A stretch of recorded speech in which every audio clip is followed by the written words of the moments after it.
First off, I need to thank Tom Herman for the wonderful invitation to come and see you folks. This is fantastic. I don't know what I was picturing in my mind, but being on an aircraft carrier with the likes of you folks is just absolutely wonderful. And it was a very thoughtful invitation. And also, John Burns, as you know, has done a wonderful job coordinating this conference, as has his team here. So I just wanted to thank them for all the work that they've done. And this is just perfect for a Cold War nerd like myself. So I'm just overjoyed to be here. And the other thing, I was joking with Tom in the back, I was shrinking in my seat during Boris's presentation because the maps that we're going to talk about today are mostly about Gulag forced labor camps. And so I'm very thankful that Boris isn't here to see this, you know, in many ways. But let's begin, and I'll kind of paint a little bit of a picture because before we start. The September 17th, 1951 issue of Time featured a peculiar and striking image over a two-page spread, which is what you're looking at here, a map of the sprawling Soviet Union. The map reveals a network of red circles, shaded areas, and pink hammer and sickle icons dotted all over the topography of a stark gray and white Soviet landscape, each indicating the location of Gulag system prison camps.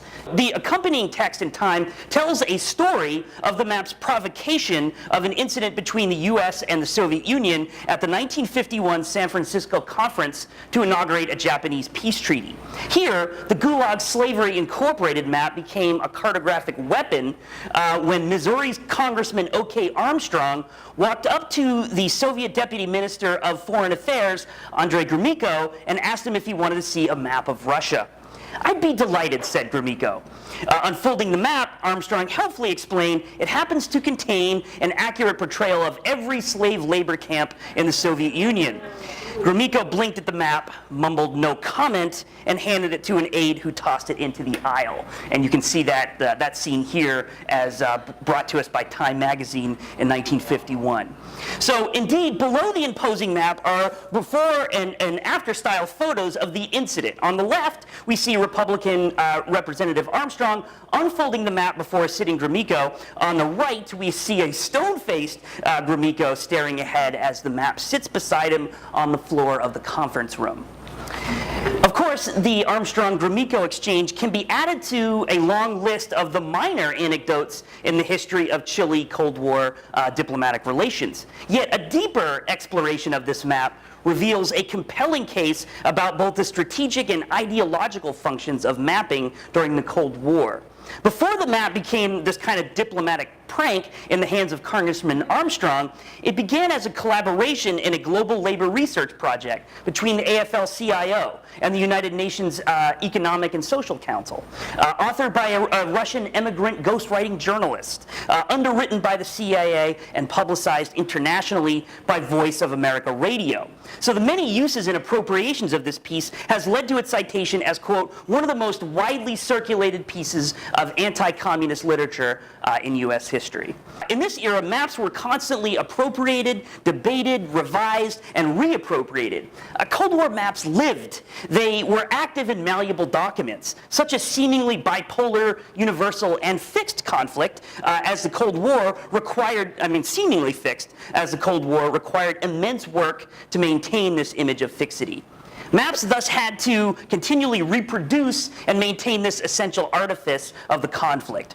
These hardened lines between the US and the Soviet Union may appear immovable and essential on Cold War maps. And it's so great to be surrounded by so many maps here that Tom has put up, and we'll talk more about those.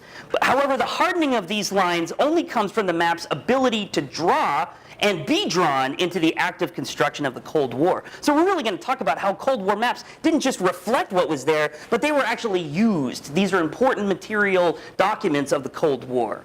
In my research on the Gulag map, as well as the larger book project on the Cold War, I traced these active constructions through a specific critical approach to analyzing cartographic history.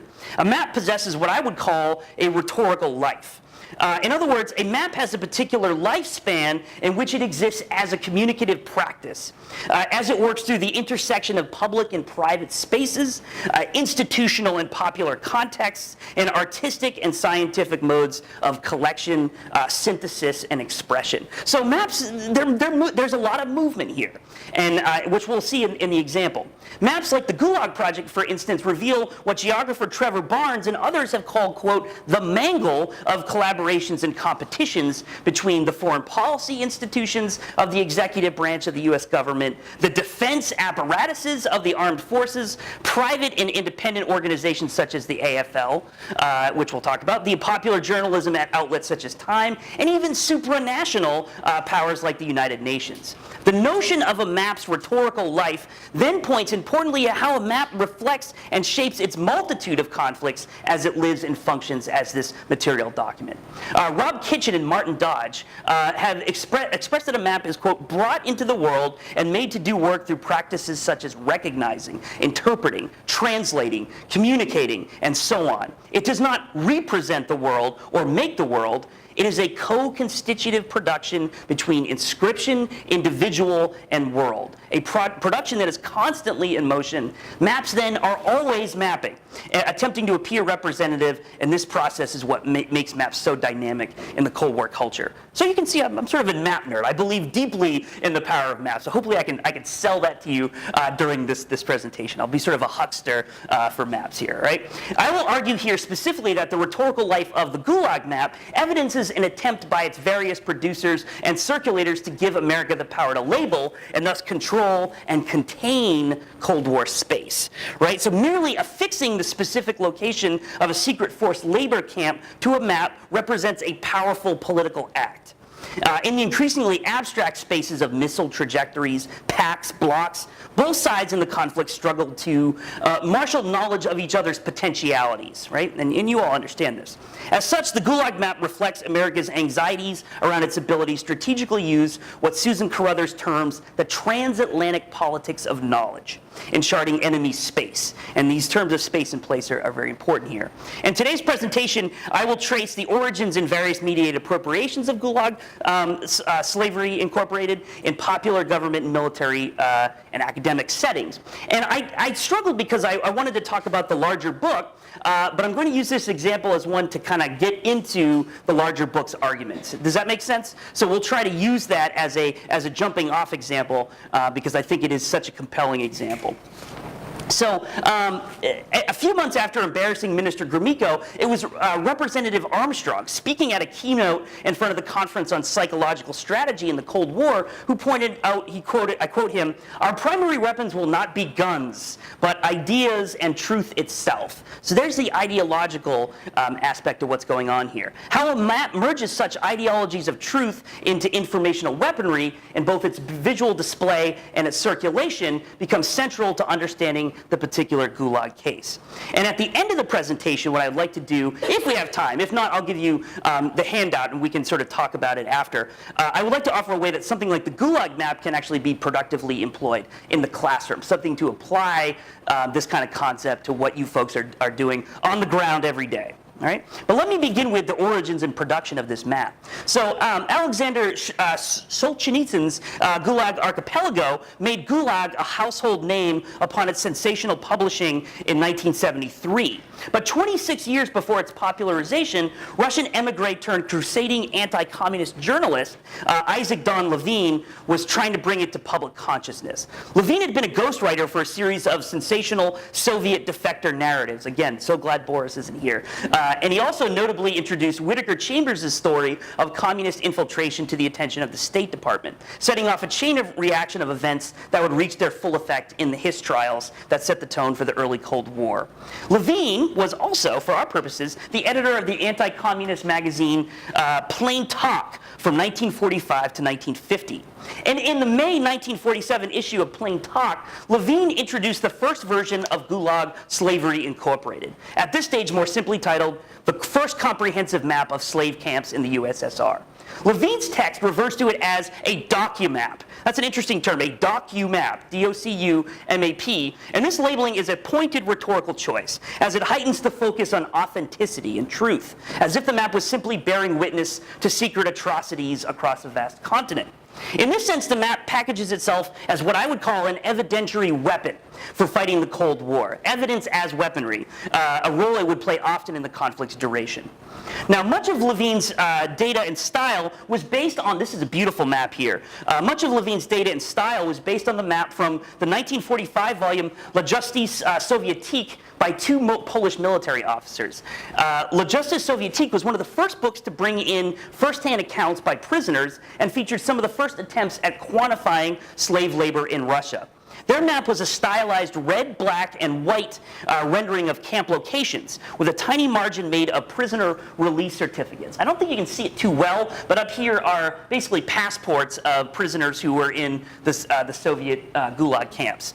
And so that's what you'll see. And you'll see it more prominent in the later version of the map, which we'll look at together. But it's without the photos and captioning that would mark Gulag Slavery Incorporated. Notice the difference in this early stage. Levine and other notable journalists from the period make a key relabeling of Soviet forced labor as slavery. All right, so the term slavery becomes something that is added to this after the fact by folks like Isaac Don Levine, and that frame becomes rhetorically important here, and it becomes a geographically important term as well.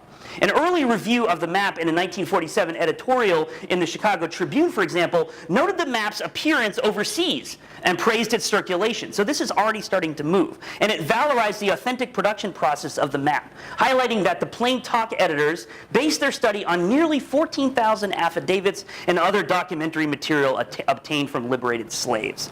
The map thus participates in this key shift in early Cold War culture, where totalitarianism became a transcendent rhetorical label for any industrialized state oppression. President Truman himself in 1947 states, "There isn't any different," I can't do a good impression of Harry Truman, so I won't even try. All right? "There isn't any difference in totalitarian states. I don't care what you call them, Nazi, communist, or fascist." And Representative Everett Dirksen even suggested that the red fascists inspired the German camp system.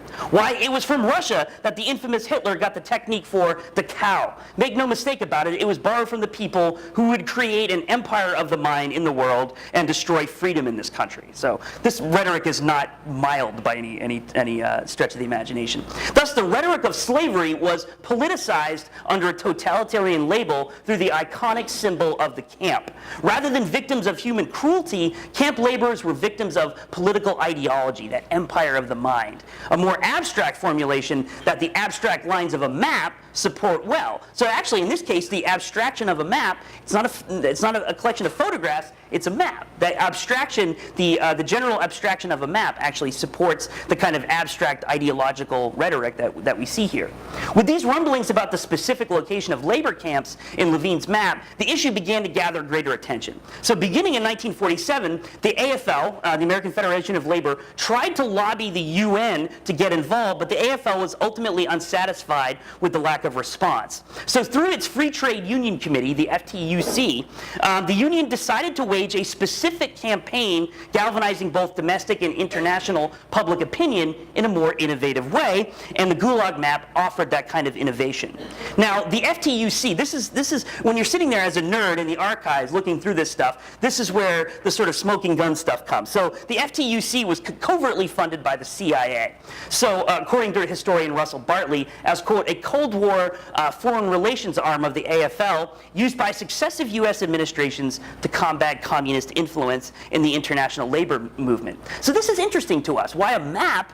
Why does the CIA take interest in a map? You know, they're just things that we put up here. They're beautiful, right? And so this is where it becomes interesting that a map takes on that kind of importance in both diplomacy and popular culture in the Cold War. We'll talk more about the implications of that, but I want you to kind of think through that a little bit. So Jay Lovestone, the head of the FTUC of the AFL, lots of acronyms here, had been a CIA operative since 1948 and was specifically using agency money to fund the research for the map. map. So Lovestone's office then corresponded with Isaac Don Levine, the author of the map, throughout 1950 and paid him to commission a new and improved update of Gulag Slavery Incorporated. So the production of this map is inextricable from the complex and tenuous alliance between labor and government at that time, which many of you are well aware of. Especially as McCarthyism began to shine a spotlight on unions, the incentive of the AFL to take stances on militant leftist unionism in its ranks grew to include hardline anti-communism stances toward their union brothers abroad. So the AFL was quickly drafted into routing out communists and militant unions all over the world. So the AFL was brought into the international Cold War through initiatives like the Free Trade Union Committee. Some claim that this collaboration resulted in practices that benefited U.S. corporate management practices and government power to put down workers' challenges. So the irony is that while on one hand, the Gulag Map was most certainly a bold protest document against oppressive labor practices, it also helped to suppress political dissent by serving as an image of commitment to organized labor for the U.S. government's Cold War goals. So you see that labor and the U.S. government have this really interesting alliance here, as seen through a geographic document such as this. The black humor in the incorporated of the map's title, then, is doubly ironic, right? It places the USSR as a corporate slave labor system that perversely apes capitalism, while at the same time, the AFL found itself increasingly incorporated into government policies. So I was proud of that, you know. So still to downplay these official government interests becomes part of the map strategy. So let's move into actually looking at the map itself. So here is the Gulag Slavery Incorporated map, the final version that became so important and popular in circulation here. So part of this idea of the rhetorical life is we've traced as a group, you know, I've talked you through the origins and the production of the map. Now let's look at what is this map actually doing. We can't just actually talk about the history behind it, we actually have to look at it together. So to borrow from geographers Dennis Wood and John Fells, a map has spatial authority because its use of postings, or the fundamental cartographic proposition that this is there. Right? I know it sounds kind of simplistic, but really we have to buy that those particular camps actually correspond to something true on the ground. We have to trust in that, and that's what a map fundamentally does. Is it has to build that bond of trust between user and producer. And we have to decide if we believe that it really does that. But the Gulag Map is an especially potent example of the power of posting. To be able to infiltrate enemy Soviet spaces and claim that this is there becomes a way of vying for control through the use of spatial knowledge. The first visual choice to note in the Gulag Map is simply how the sprawling nature of the Soviet Union landmass fills the entire space itself. It's pretty much all Soviet Union there, right? We have bits of Eastern Europe in there, but for the most part, it's this sprawling Soviet Union that we see. The map draws the forced labor problem as spilling over into the spaces of Poland, affirming the Cold War argument that the Soviet Union is a continually expanding power.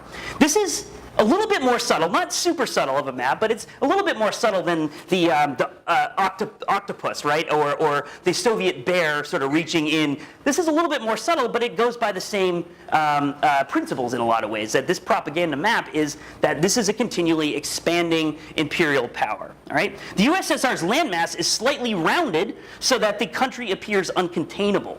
We also see labor camps as far north as Franz Joseph Land in the Arctic, bordering in the south on Iran and Afghanistan, penetrating into the Mongolian Republic, and stretching all the way into where Alaska juts into the frame.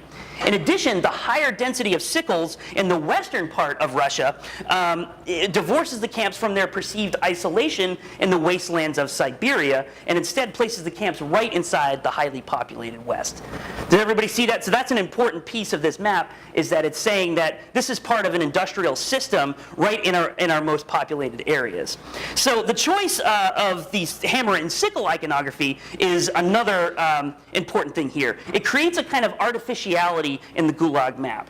The camps are not to be seen as naturally occurring, but to be visualized as imposed by Soviet power on the land. Similarly, the AFL map emboldens, you can't see it too well from where you folks are, but there's a lot of railroad lines in deep black with the dotted camps adhering in formation to these lines. This choice heightens the focus on the corporate nature of Soviet labor by by emphasizing the industrial system that's supporting it, right? So even that is important to see the railroad lines in deep black.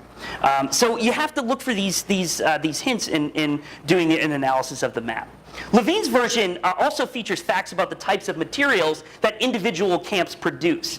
The Soroksky camp produces light metal from nearby mines. Usalsky contributes to war industries and construction of underground airfields. The inclusion of these details about the products of slave labor serve as almost a parody of what a typical map of industries and natural resources would look like. This is what I found kind of interesting. A conventional map might conceal the sources of production for such resources, but the Gulag map subverts those expectations by revealing that it is slave labor that motors these engines of industry, right? So here, the Gulag map's use of parody reveals cartographic form as almost inhuman, right? There's this inhuman feel to it. That the effect of these places all over the map is the prizing of communist ideology over actual human cost, right? So you're probably saying, he's looking a little too deep into this, but these are all rhetorical choices that we see.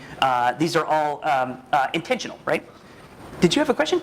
I did. Sure. Was there a connection at all, given the Holocaust just ended, about the connection with the camps along the railroad lines there too? Funny that you should ask that, because we're about to talk about that's a perfect segue. In fact, that's a perfect segue. Because one thing that we're ignoring, the elephant in the room here, is the photos, right? And so, yes, I think the industrialized camp, that the fact that this is an industrial system that unites all this together is definitely part of this explicit link between. Am I a sucker and fell into that? 'Cause that's what I was thinking. Well, you're not a sucker, but this is exactly what it. And we got to talk about those right here. We have to talk about these haunting photographs that come in here. So let's address that perfectly timed question. It's like I planted you. And what's your name? I'm sorry. Marissa. Marissa. Nice to meet you.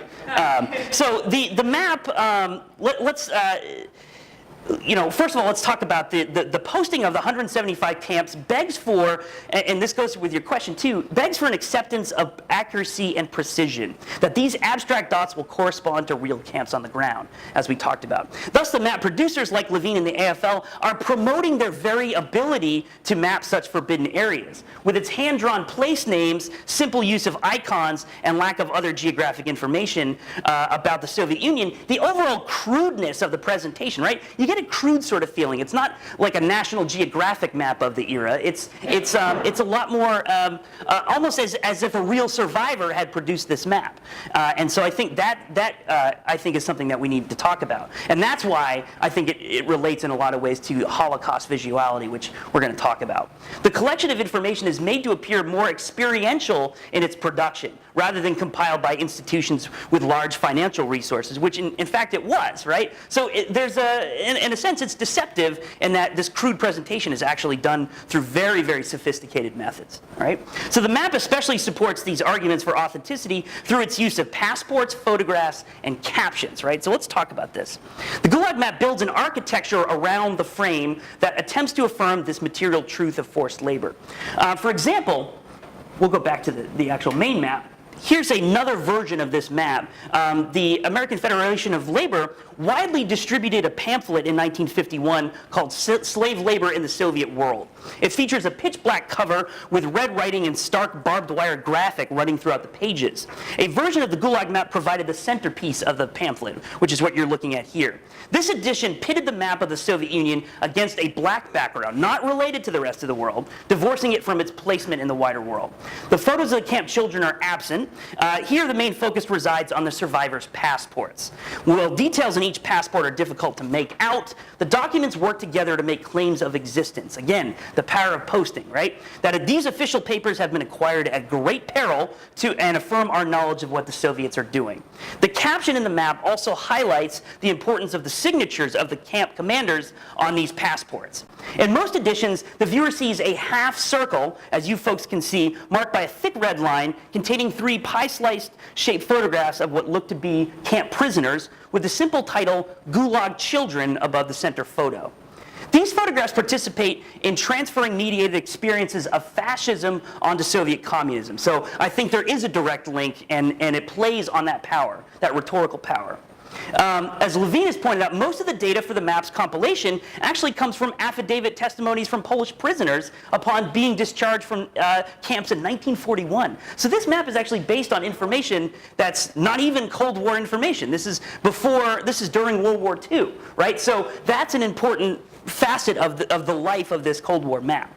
As Levine has pointed out, the Polishness of both the map's data and the bodies of the children draw on recent World War II memories that link the Polish nationality with the enactment of genocide. So you get the big prize for today, basically. These are not men who could have been encamped for political purposes or for petty crimes. These are children, right? So that has a rhetorical power to it. These are innocents who are potentially still free of Soviet ideology, which makes it easier for Americans in particular to identify with their victimage. So the focal point of the crucifix further buttresses this moral identification. I'm not sure if you can see it, probably not too well, but you can see the crucifix in the middle there.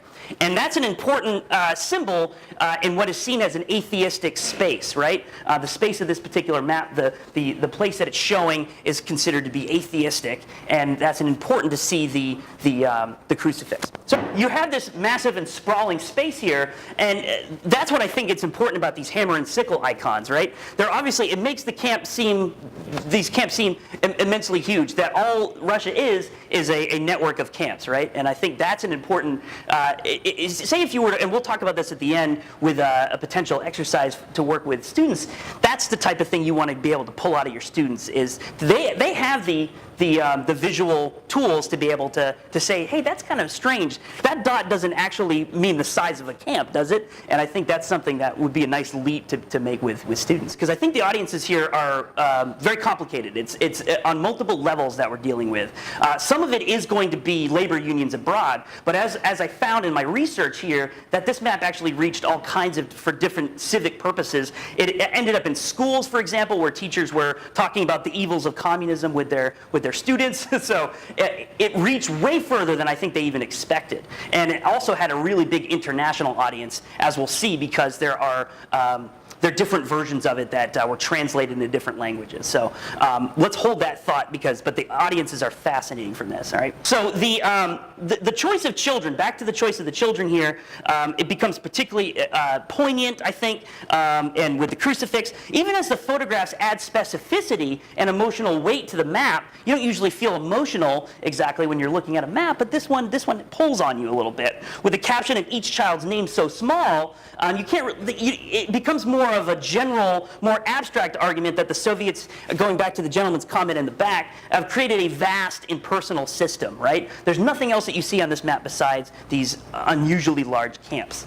So atrocity is generalized into this moral lesson about political ideology. The producers of the map have worked hard to present the map as a journalistic eyewitness to the reality of forced labor. Yet the Gulag map marks, however subtly, a more militant infiltration of Soviet space. The powerful use of bodies in the photographs politicizes Holocaust memory to present them as wartime victims. All right. Finally, what I wanted to add before we get into this audience stuff and the circulation of the map is the title, right? The title is interesting in itself, but the other thing about it, which you can't see from below, is it reads, a reward of $1,000 will be paid by the Free Trade Union Committee for evidence disproving the authenticity of the Soviet documents here reproduced. So this made its way to all kinds of different audiences and promised a reward if somebody called up and said, we have evidence that camp doesn't exist. It's ludicrous to kind of think of that you could actually call and say, well, I know that camp isn't actually there, and you get paid $1,000, right? Now, what's the reason for that kind of rhetorical appeal is that this isn't designed to be an argument. This isn't designed for you to argue with the map. The design is to tell you, this is so overwhelming, we have such evidence of this, that you would never even dream of trying to argue with us about this. Does that make sense? So this map is actually more about social assent and consensus rather than having an argument with its readers. That's how propaganda often visually works, is that they don't want you to argue back. And in fact, it's so obvious that they don't want to argue back that they taunt you by saying, go ahead, try to disprove the authenticity of this particular map. And maps often work that way in terms of their relationship to truth and authenticity. We know it's much more complicated, but we still fall for it nonetheless, right? And I think that's an important thing to remember here. So let's talk about circulation. The last piece of this is when you're tracing the rhetorical life of a map, you want to look at its origins and its production, which we've done. You want to look at the actual codes and things that are going on to make the network of the map actually do its rhetorical work, but then you want to figure out, how did this thing get out there in the world? How did users actually interface with it? And this had a really long and interesting history. So after newspapers like the Minneapolis Star-Tribune and the Baltimore Sun began to feature it prominently, the amount of demand for the map and the diversity of that demand grew heavily. Publications like the Christian Science Monitor and the NEA Daily News would take the basic Gulag map and then reproduce it in their own particular graphic style. So a lot of folks would actually take the information and then make their own Gulag maps.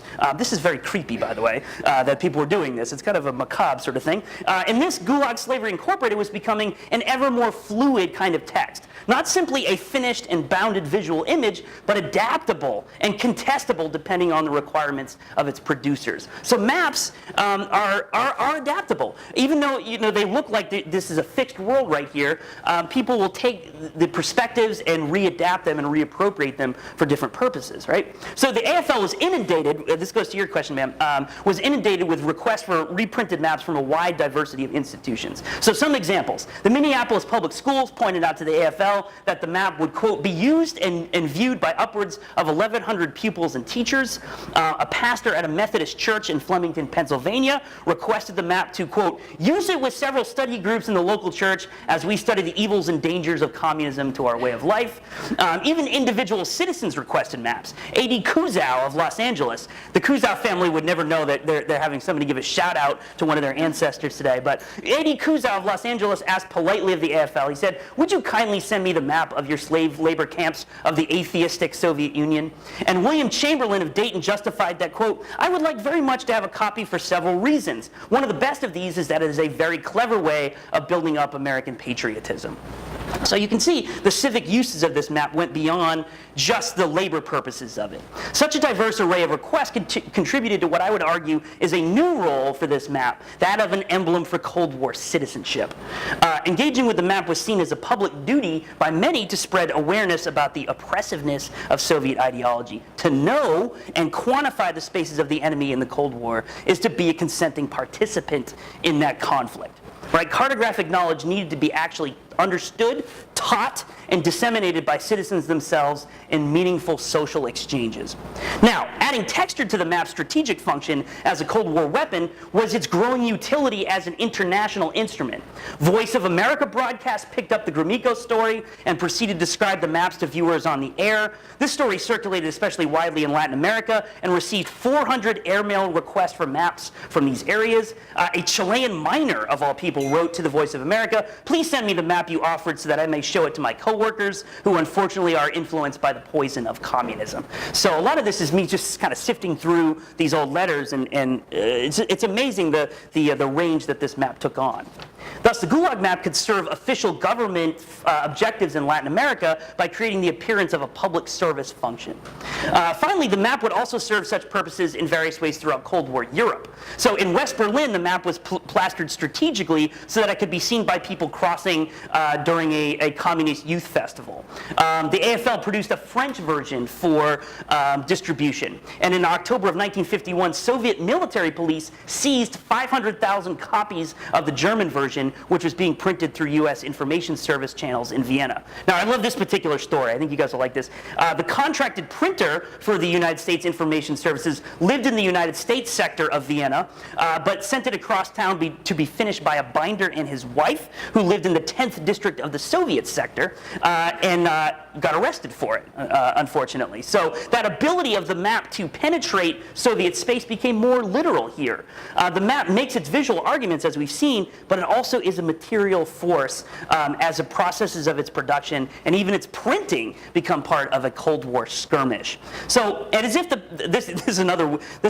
history's weirder than real life, as if the map had not penetrated enough various foreign policy initiatives, the AFL Weekly News Service reported that a Hollywood motion picture studio was preparing a short film on the map to be released in commercial houses nationally, and even better, the public relations director for the American Federation of Musicians actually proposed to the AFL to record an album of Russian slave labor songs to raise awareness of the issue, complete with the suggestion that the album should carry the famous AFL slave labor map as a background. So this is a map that has a real life.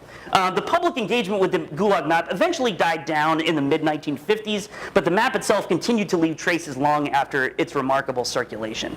This is another thing about tracing the rhetorical life of a map. You don't want to leave it behind. You want to see what other contexts it finds its way into. So during Solzhenitsyn's famed post-Nobel Prize-winning tour of Washington, D.C. in June 1975, his speech brought Gulag Slavery Incorporated back into public memory. Solzhenitsyn's gratitude recasts and re-remembers the map as a protest document from brothers in labor, dissociating the hand of American state power that actually sanctioned the map. So no mention, of course, of the CIA or the Department of State involvement in this map. And finally, as the so-called Second Cold War around the Reagan era ignited in the early 1980s, Gulag Slavery Incorporated comes back one more time. In 1982, the U.S. Senate adopted Resolution number 449, which expressed fears that human rights violations were being committed in the construction of the Trans-Siberian Pipeline, and sanctioned the State Department to conduct a study of those violations. The November report of the by the State Department included a map detailing the extent of the camps in the Soviet Union. That original ideological zeal of the AFL map had been subdued and subverted into the more staid, cartographic style of the State Department, right? Just the facts, ma'am, is what they're arguing here. The report also featured an aerial perspective, blueprint-style map of the inside of a forced labor camp. Thus, in the evolution of the whole Gulag map experience, the State Department could now dramatically focus on infiltrating Soviet space with more sophisticated and precise technologies. The AFL-CIO's Free Trade Union News letter from the November of 1982 reprinted both State Department maps, but also devoted a spread to its old classic, Gulag Slavery Incorporated, reminding its members that, quote, American labor was first to raise its voice against the slave labor system in the USSR. So in one of its final public appearances, the Gulag map was being appropriated for a new purpose. The AFL reclaims the map as part of its own institutional memory, and the map is evidence not just of the existence of Soviet camps, but remembering institutional labor's role in waging Cold War. So that's a lot. That's a lot thrown at you in terms of what this map does and how it works. So let's talk about its the conclusions, the implications a little bit of looking at a map in this way, right? The footnote status, Gulag Slavery Incorporated, is sort of a footnote sort of thing. But I find it compelling. And the reason is that the map has long been buried as a curio in the cultural propaganda exchange between the U.S. and the Soviet Union. But if we revisit this often overlooked map, it allows scholars and historians an entry into the everyday flow of Cold War culture. The State Department could use the Gulag map as a diplomatic weapon. The AFL could use it as evidence of its commitment to anti-communism. The AFL, the citizens could use it as a frame for Cold War citizenship. So it has all these sorts of things going on. To paraphrase somebody from my field, in the field of rhetoric, Kara Finnegan, the Gulag map was what we call an eventful image, materially working its way through many contexts and marshaled in the Cold War skirmishes, both public and private. Now, one question that I think is important here is why a map? Why a map remains a viable question in this case. If the focus is on having authentic evidence to prove the existence of forced labor, then why not make the camp photos or the release certificates the main subject of the display? And why not make the map a mere background to this whole thing. A plausible answer in my mind lies in the competition for the power of placement between the United States and the Soviet Union. The power of place becomes where the power is. To actually have the authentic knowledge of what's going on in the Soviet Union and to be able to display that shows that we had a power of placement that the Soviets did not have, right? And that becomes important. The photos and the release certificates need the map to anchor them in a particular spatial network. The act of mapping commits the existence of forced labor through photos and documents into the international geopolitics of the Cold War. And in an era of heightened ideological conflict between two nuclear superpowers, the need for scientific abstraction and management grew. So the more sophisticated we became with mapping, the higher the amount of abstraction that would go on. The greater the difference in perspectives that we would see in maps was dependent upon the rise in technology. So the entire story of the map resolves around a defense of this evidentiary power. And there was an obvious anxiety about the potentially provocative artificiality of this map here. The map's agents put a considerable amount of work into this to support the map, and that made it for a fascinating multi-layered circulation. So geographer Sanjay Chaturvedi points out that in Cold War geopolitics, often, quote, the singular attributes of a particular place were subordinated to its perceived position in the abstract spaces of the Cold War. The Gulag map remains an interesting case because while it emphasizes the placement of particular camps and even includes the human connection to those places, it still serves the abstract objectives of the Cold War, allowing the Soviet Union to become pure negative space on the map. All negativity, right? So the map might poignantly protest the plight of prisoners, but the map is equally situated as a tool of surveillance that affirms the era's essential bipolarity. So, you know, even with the U.S. coalition of labor unions and foreign policy elites, all that is channeled into this Gulag slavery map. It literally projected its power onto the flat page and into the culture of the Cold War, evidencing the rich rhetorical lives of maps in this contentious era. We have a little bit more time. One thing I prepared for you folks is I wanted to talk a little bit about the applicability of something like this to a classroom. So here's the Gulag map was such a fascinatingly weird Cold War document for me, and it was something that I wanted to share with my students. So what I ended up doing was design, and you guys may do something similar with certain topics that you teach in class. So if you've done an exercise like this, it may have worked, and you know, so this may not be very innovative, which is fine. But I wanted to share it with you. So I'm gonna give you folks a handout, and we're gonna talk through the handout a little bit. So here's what the way that I would work with this is the first thing that we would start to do with a classroom in this case is, and here's the good thing about this is you might be saying to yourselves, I'm not going to work with this map in the classroom. Like, this might not work for a high school student. So you can actually do this type of exercise with a visual artifact of your choice. So it doesn't, we can talk about ways in which to apply this to other exercises. So if you're not interested in teaching this specific map, that's okay. I'm not going to be offended, all right? So the first thing that we would do is we would do a descriptive analysis of the map. So for example, we would start by having the classroom work together, and we sort of did this backwards. I've told you everything there is to know about this map, but what you would do in a classroom, right, is you would come in and you would say, you wouldn't give them much context at all. You wouldn't give them much context with this map, and you would say to them, all right, so... Circle map. Yep, a circle map would work well, exactly. Right, maps of maps, right? So, but we would do sort of a descriptive analysis. We would list, and we don't have time to do this today, but we would list all the things about this map that are interesting to the class, right? So you would say, all right, well, I'm really interested that there's all these pink dots everywhere. I don't really understand what those relate to. We would put down, things like the scale, just how big the Soviet Union is here. That we would talk about the photos. We would talk about the margins, the title, right? We would talk about colors.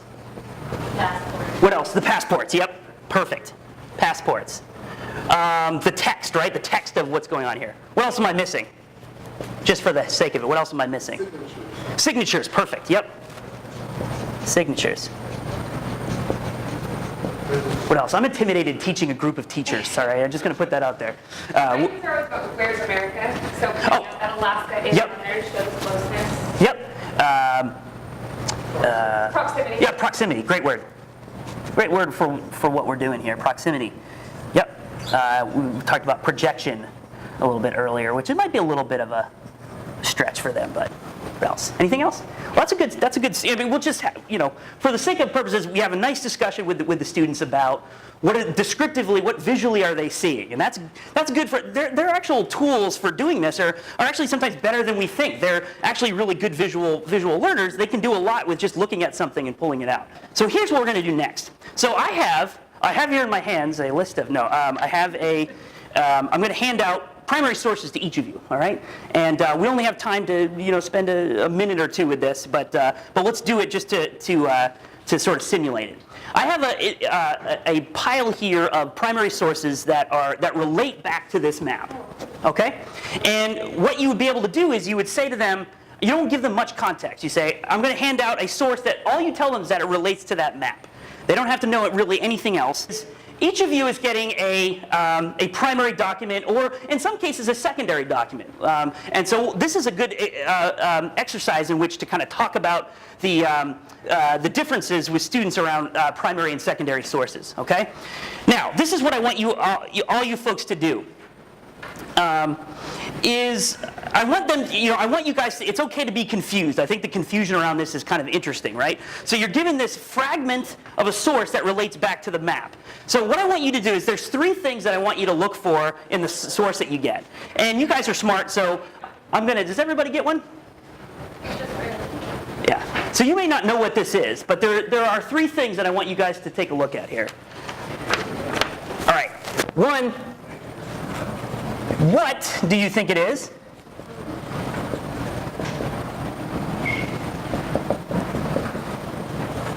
Some descriptive characteristics of it. Some things are very short, some things are very long. In an ideal setting, you would have them be able to spend some time with this stuff. But for today's purposes, I just want you to assess what it is I've given you. All right? What is it giving you? Some descriptive characteristics that make you think it is what it is. And 3, how might this relate back to the Gulag map?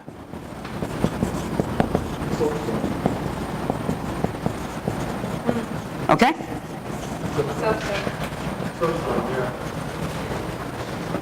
All right. So 3 things. What do you think it is? Some descriptive characteristics about it that make you think it is what it is, and so that you can just explain why you think it is what it is, and how might this relate back to the Gulag map? Are you folks with me? Does that make sense? So just spend a minute assessing what it is that you have. You don't have to spend a lot of time with it.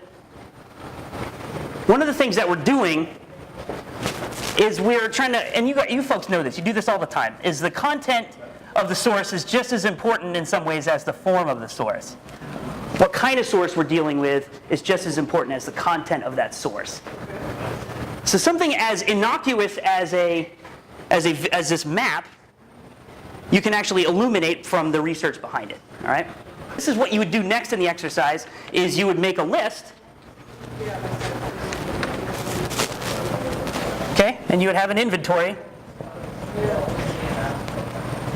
All right, so with time running out, one of the things that we're doing here, do you see what we're up to here? So what we're doing is, you would conceivably, this works obviously better in a small classroom, right, where we can go through each of the fragments of the primary sources that you have, and then what we do at the end is we wipe all this away, or actually you would have 2 boards, because you want to keep your inventory here. We go through all the different sources that we have, and we come together to actually decide, what do we now know about the Gulag map? Right? We would have we have 2 lists. What do we know and what do we still don't know? And what it does is it mirrors the fragmentary process of historical inquiry, right? And some of you have probably done this sort of thing before, but it's really helpful to have a fragment of primary sources and secondary sources that people don't even know what they have, and they have to puzzle together what it is, what does it tell us about this map, right? And then perhaps the most important part of this exercise is that part, what do we still not know about the map? Because what they need to understand, and what we always struggle with to teach students all the time, is that this builds a narrative about the Gulag Slavery Incorporated map, right? If I were to give you a different pile of stuff related to this map, or to take certain things away, our knowledge would be different, right? Our narrative would be different. So I have written extensively about this Gulag slavery map, but mine is a historical narrative about this particular map. I like to think it's truthful and it's authentic, but it is one partial perspective. And it reminds us that a map itself is a rhetorical selection, right? It is a highly perspectival kind of issue. We select what we want people to see. We hide things that we don't want to see. It mirrors the historical process for people to understand what it is. I've also done this with NATO before, so I'm trying to teach students the driest thing ever about NATO. I want them to know about its origins, so they have a collection of primary sources and secondary sources that they piece together as a team to say, what do we have and what do we don't know? A lot of this is decontextualized, right? That's an important thing here, is that we have to realize the dangers of decontextualization, that when we go to pull our sources together, if we're not able to piece it together with other pieces of context, then we're at a loss, right? So we're actually mirroring the historical process here of research, where I might come across something I don't know the proper context of, but I think it has something to do with that Gulag map. But if I don't do something careful with it, I could be in a lot of trouble, right? And so I think it mirrors that process. Does that make sense to people? So I think this is usable. The hard thing about this exercise is you have to have the pile of primary sources. That's the key, right? When you're designing an exercise like this, it would be probably better for them to have the full paper in front of them. This is something where, you're picking pieces here and there to get them to put the puzzle piece together. I think the key, though, is hopefully, as we wrap up here, I hope you've gotten a sense that there's some depth here when you're working with maps, right? There's something where not only this, but other maps that we might talk about, and hopefully all the maps that you see around you, you're going to stop and take a look at them in a little bit more detail now and say, hey, I wonder what kind of life these particular maps led, because they help us kind of fill in the everyday culture of the Cold War a little bit more, right? These are not the big speeches that, these are the things that are sitting in a congressional report, and you think, that's just a supplement. It's just an evidence to support some other more important rhetorical artifact. But these are actually doing immense rhetorical work, and we don't even know it, right? And so if we trace them out, we can find that, okay? I want to thank you guys for taking time out of your day to listen to me yap at you. So thank you very much, and much appreciated. Thank you.